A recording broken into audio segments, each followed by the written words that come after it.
안녕하세요, 신비박스입니다. 오늘은 유럽과 북아메리카에서 12세기부터 600여 년에 걸쳐 수만 명이 목숨을 잃은 마녀사냥에 대해 알아보겠습니다.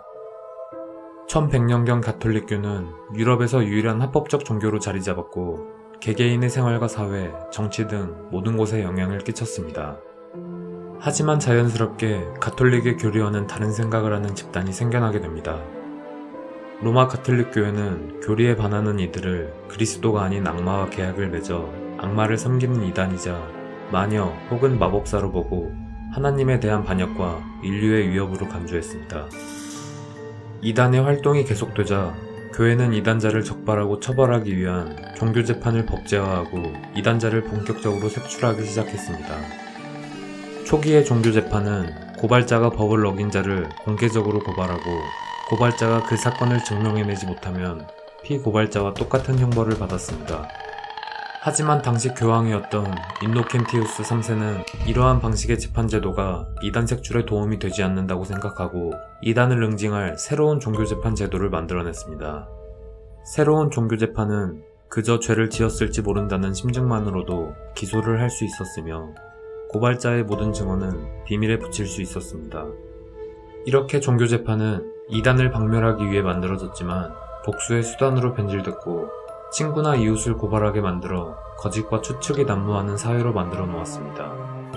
그리고 종교재판 초기 조사관들에게 고문은 금지됐으나 교황은 어떠한 행위를 해서라도 자백을 받아낼 것을 명령했고 이때부터 고문이 일종의 거짓말 탐지기로서 허용됐습니다. 많은 고통을 주기 위해 고문 전문가인 고문관이 따로 있었으며 다리 비틀기, 매달기 등 고통스러운 고문이 자백을 할 때까지 가해졌습니다.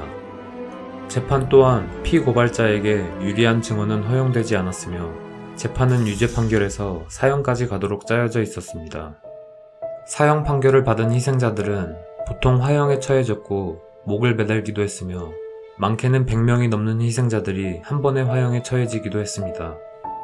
종교재판은 그리스도의 교리를 지키고 인간의 영혼을 구원하기 위한 명목으로 행해졌으나 마녀라고 판명난 자는 사형에 처한 뒤 재산을 몰수하고 그 재산을 영주와 신문관 등이 배분했기에 점차 지배자들의 부를 축적하기 위한 수단으로 변질됐습니다.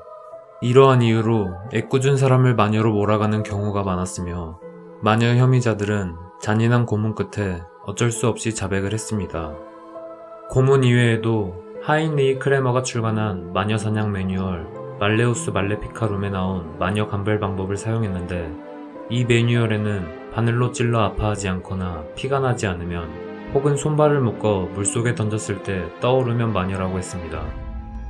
이로 인해 찌르면 바늘 끝이 안쪽으로 들어가게 하는 장치를 만들어 마녀 감별사를 지칭하며 돈을 버는 자도 있었으며 사람은 물에서 자연스럽게 떠오르는 경우가 대다수였기에 사실상 마녀 혐의자들에게 억울한 혐의에서 벗어날 수 있는 방법은 거의 없었습니다.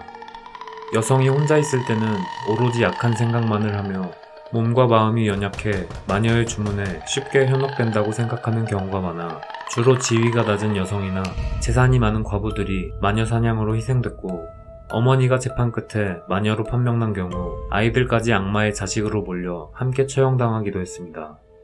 종교재판은 인간의 영혼을 구원하기 위해 만들어졌으나 구원이 아닌 억울한 희생자를 만들어냈으며 종교재판이라는 단어 자체가 고문과 잔혹의 상징이 됐습니다. 당시 지배층들은 종교재판으로 마녀를 죽여 혼란을 차단하고 사회가 안전해졌다고 하며 시민사회를 하나로 통합하는 수단으로 활용하기도 했습니다.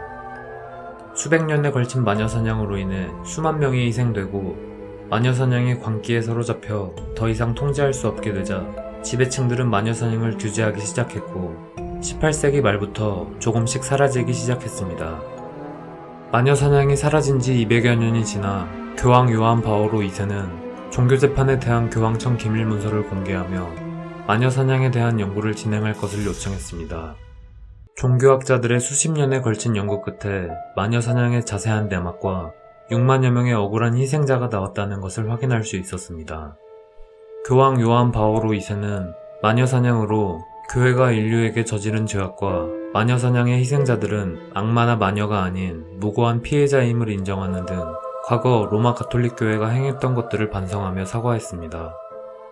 마녀사냥은 하비에르 바르뎀, 나탈리 포트만 주연의 영화 고야의 유령 등 영화나 드라마, 게임의 소재로 종종 사용되며 마녀사냥 피해자들의 억울함을 알리는 계기가 되기도 했습니다.